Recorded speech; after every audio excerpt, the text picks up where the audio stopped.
I love 5th generation racing games. Titles such as Gran Turismo 2, V-Rally 2 and Mario Kart 64 still to this day remain solid choices to come home from work and indulge in alongside some good company.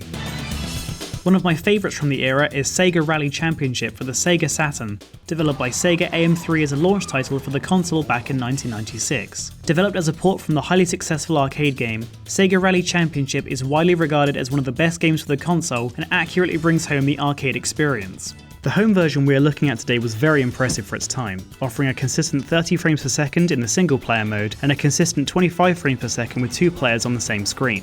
The home version even includes the revolutionary variable terrain mechanic, which is really impressive to see on a home console so early in the 90s.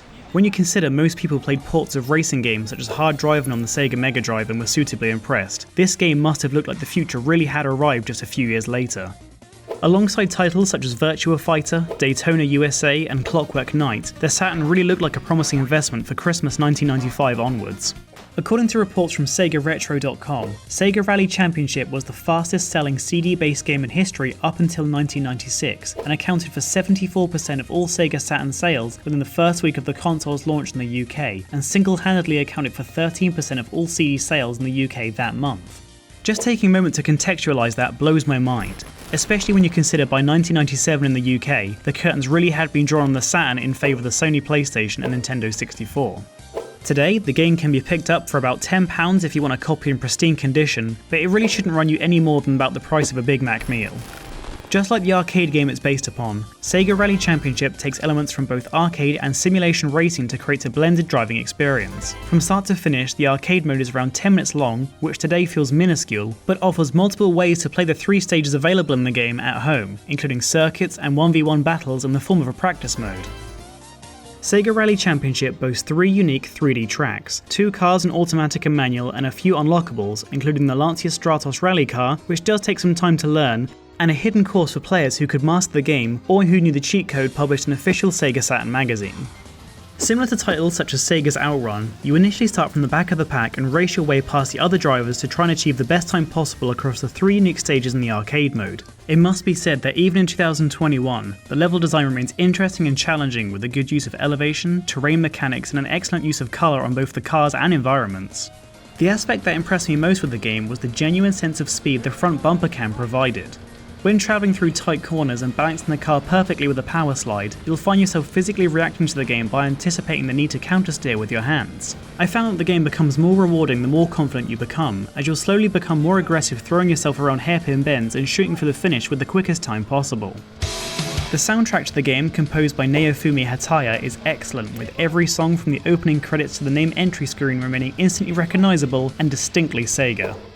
The music was formatted with the then state-of-the-art Redbook audio format, which makes the soundtrack directly playable from the Saturn CD player menu and is perfect for ripping to your phone or stereo system. My favourite songs of the set are track 9, Getting Muddy,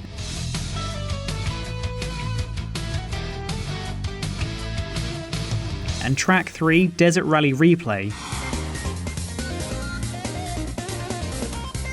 And who could possibly forget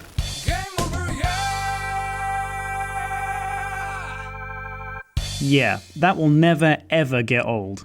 The game also features crystal clear spoken dialogue provided by Kenneth Ibrahim during the replay section of the game. Cool breeze, birds and clouds, relax and enjoy. These still remain enjoyable today and again offer a distinctly Sega experience that isn't found on any competing games that appeared on the Sony PlayStation or Nintendo 64.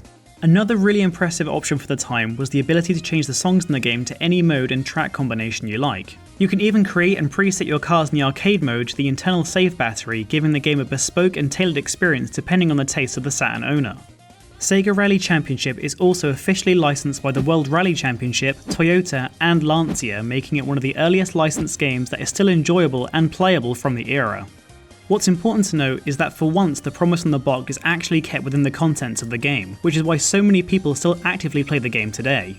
This notion has been reflected in contemporary reviews over the years, with multiple sources such as Edge Magazine and Electronic Gaming Monthly citing the Sega Saturn version within the best games of all time.